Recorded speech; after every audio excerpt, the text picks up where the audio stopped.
Selamat pagi, jemaat yang dikasihi Kristus. Kita bersyukur boleh bertemu kembali. Baiklah, saya akan membacakan Matius 9 ayat yang ketiga dan yang keempat. Mendengar itu berkatalah beberapa ahli Taurat dalam hatinya, orang ini muncat Allah. Yesus mengetahui pikiran mereka lalu berkata, mengapa kamu memikirkan hal-hal yang jahat di dalam hatimu? Saya mau curhat sedikit ya, jemaat sekalian dikasih Kristus. Saya terlibat dalam kepanitiaan baru-baru ini yang mengurus akomodasi karena kita mengundang pembicara dari luar dan harus menyediakan akomodasi. Beberapa saat sebelum pembicara atau pengisi acara dari luar akan datang, di grup sudah mulai ribut gitu ya. Harap siapkan tempat untuk pembicara karena mereka harus menginap beberapa hari untuk acara ini. Pada saat pembicaranya itu tiba, di dalam grup ada yang bertanya, tolong siapkan akomodasi. Dan ternyata tidak ada yang memberi komentar sampai beberapa jam. Akhirnya saya mengambil inisiatif untuk mengurusnya, mengambil kunci, menghubungi akomodasi, menyiapkannya, dan akhirnya saya menyerahkan kunci akomodasi itu kepada pembicaranya. Beberapa saat kemudian HP saya berbunyi dan saya lihat, wah dari panitia yang harusnya mengurus akomodasi. Saya angkat. Ternyata dia marah-marah. Kenapa kamu mengurus itu? Itu bukan bagianmu. Harusnya orang lain yang mengurus. Bayangkan. Mungkin kita pernah mengalami hal-hal seperti itu ya. Kita sudah berbuat baik untuk pelayanan dan menempang, menolong, tapi komentarnya negatif. Kita pikir, kok komennya begitu sih? Kapok lah. Lain kali biarin aja saya nggak mau urus. Kacau-kacau deh. Bukannya terima kasih, malah kita dikritik, diberi penilaian yang melemahkan kita gitu ya. Sebaik apapun yang kita lakukan, termasuk di dalam pelayanan, pasti ada bagian-bagian di mana digunakan untuk mencela kita. Karena memang kita tidak mungkin menyenangkan setiap orang. Jangankan kita, jangankan saudara. Yesus pun mengalami hal seperti itu.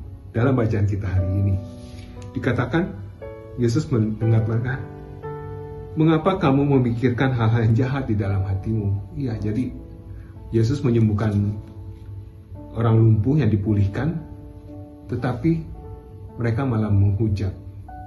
Ya, kadang-kadang memang komen netizen itu bukan hanya satu, ratusan bahkan ribuan itu menyakitkan, negatif gitu ya. Apakah saudara boleh membayangkan, bisa membayangkan apa yang terjadi kalau Yesus berhenti melakukan tindakan yang dikehendaki Bapa? Apa jadinya kita? Apa jadinya dunia ini?